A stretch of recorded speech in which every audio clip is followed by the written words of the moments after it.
But Elon comes in and he's like, no, no, no. This could be a 10x or a 20x, perhaps one of the greatest turnaround stories, right, ever. On that side, I'm excited. But on this flip side, here are highlights from today's interview that Dave Lee did with Emmet Peppers, specifically focusing on Twitter. And Dave has some mixed feelings about this. So let's dive in. Thing to be created from Twitter here. I mean, I'm super excited. Are you excited? I mean, I have mixed feelings about this.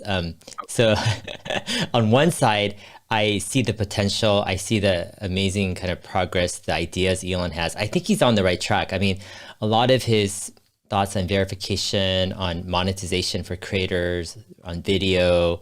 Elon Musk tweeted that he can beat YouTube's 55% commission that YouTube gives to its creators. And if that happens, it is game over for YouTube. All of the creators will go to Twitter, and all of the people that watch those creators will also leave YouTube and go to Twitter. But on the flip side, there seems to be a lot of risk. He looks at politics very pragmatically. Mm-hmm. And he has an engineering mind. He's trying to solve problems, right? And so whether it's war or politics, or whether it's, a Tesla vehicle or AI or SpaceX, it's all engineering. It's all like, problem solution. Elon Musk has some great, unique, and creative ideas. And even when he needs to put his life on the line, he doesn't back down. He even tried to stop this fight in Europe. And it's no longer, it's not a pragmatic field. That's like long gone in America. It's very, very opinionated, subjective, and emotional. And it's not what Elon is. There's no crossover between, like Elon's approach and politics in modern day, right? When I came to Canada about 5 or 6 years ago, I was escaping the fight that I saw was inevitable in Europe, which now happened this year. So to me, this was nothing new. But now, Ray Dalio, who founded the world's biggest hedge fund, he now thinks that we are on the brink of a civil or international fight, although he is saying that it doesn't necessarily mean it will happen, but he is saying that we are closer than we have ever been. So this is not very good. I think at this point, it is fairly clear to many of us that media is not seeking truth. They have abandoned that, and it's mostly just a political tool to fight for their side. And of course, Twitter now will not be such a tool, but there will be a lot of pressure for Elon to become a tool, a political tool, and I believe he will be very strongly against that. So this is not exactly looking great for Elon Musk. Probably he's not the most empathetic guy or great with relationships, of personal relationships. There was that interview years ago where he said, like, I don't know how many hours I'm supposed to give to a girlfriend. What, like 50 hours, 20 hours a week? Is that about right? And he was very serious. He wasn't like joking. And I was like, yeah. Well, it's the mentally unstable too, the psychos who really are out there, who have lost their, mental stability. And now they're all triggered by this person who they perceive as this crazy threat to them, where that's not the intent and that's not, what Elon's trying to do. And it's completely a misunderstanding. But this is, this could be the beginning of something really, really just, I don't know, the efficiency, everything is like, oh my gosh, like he's doing the perhaps one of the greatest turnaround stories, right, ever with a company of Twitter's size in a field that has so much significance. Elon Musk has big goals for Twitter, and we know that sometimes Elon is not exactly timely with his goals, although sometimes he is. Like with Model Y, he was pretty early.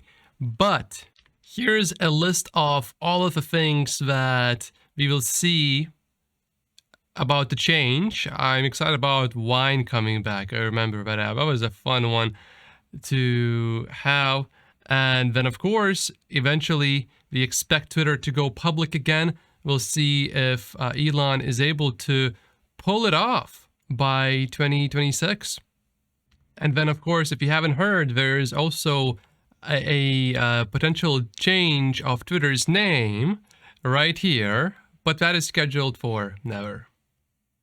So on that side, I'm excited, but on this flip side, I'm like, wow, like looking at it from the perspective of some people who are super triggered, like this is really, really heated. And it just seems like, I don't know where it's going to head. Well, if you look at Ray Dalio, he says in the US, people are fighting over just about everything, and our leaders are not showing any kind of prospect of figuring these things out. At least not in a way that will satisfy most Americans, so it's not looking good. Ray Dalio breaks down all of the stages very well, and they happen over and over and over and over again. You may go back and pause this video and read through those. It's a very good summary. And fighting in many cases is just inevitable and is just one part, the last step to reset the whole cycle, to start it all over again. I sincerely hope we can avoid all of this, and if there is anyone who is likely to prevent all of this, I think that is Elon Musk. He's going to be talked about much more, is like Tesla. Tesla was it got dragged through the mud so much by short sellers and so many people for so many years. And it made it more famous, more well-known. A lot of the reports were false and it was just like negative reporting, but it made it a kitchen table conversation much more frequently. And I think a lot of people are smarter than the press or media journalists give them credit to be, and they can think about things more intuitively or with common sense. There is a big difference between Tesla stock investors who are naturally independent thinkers that go against the tide and they beat returns of a market. The only people that beat the returns of a market are the ones that actually figure out the true answers that are better than the consensus. So us, Tesla stock investors, we can easily see through a show when someone is just being silly.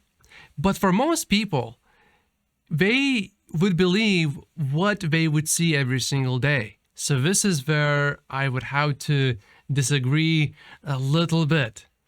That works with investors, but not with the public. And the thing is, which is interesting, I think though the risk to him personally, his personal safety risk has just skyrocketed, right? Yeah.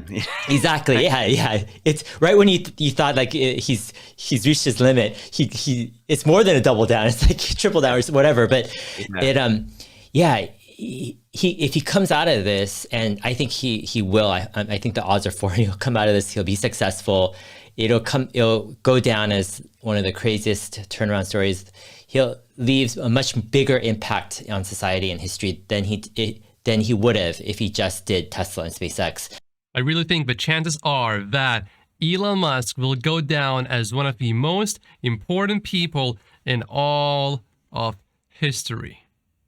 I almost accept as like fact and work backwards from it until I can prove them wrong, versus most people when they try to predict something or say something, I'm like, well, let me see if I can help predict, come to the same conclusion you did. It's like with Elon, it's almost the opposite, where it's like, I assume he's right almost all the time. And that sounds like I'm gullible or something, but it's just been happening over time and again, like forever. Yeah. Emmet has a very good point here. I actually try to do the same thing.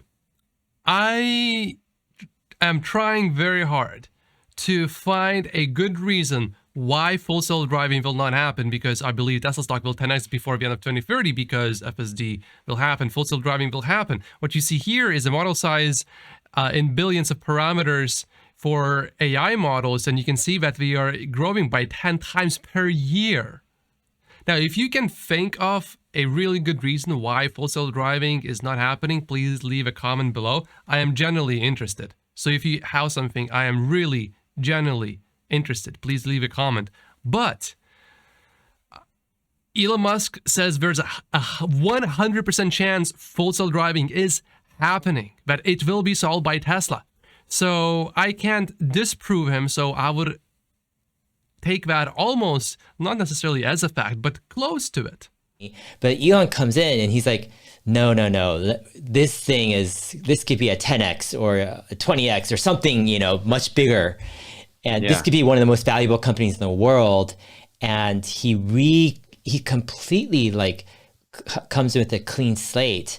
And it shows, I think, the level of his ambition, where he comes in not just to maintain, but he comes into like really just, go for it to max potential. And then he comes in with like the execution, where it's not just hopeful thinking, but he comes in with the engineering. He brings in Tesla engineers, whatever, to fires half the company, just like crazy stuff. But he's getting it done, right? Like he matches that ambition with execution. I think what Dave is saying here is that Tesla stock is going to age just like this about, 10 years from now, let's say. The network effects of Twitter, where if, for example, if usage goes down by half, Twitter's excitement doesn't go down by half. It actually goes down a lot more than that, just because there's all these the connections between people. It's exponential in its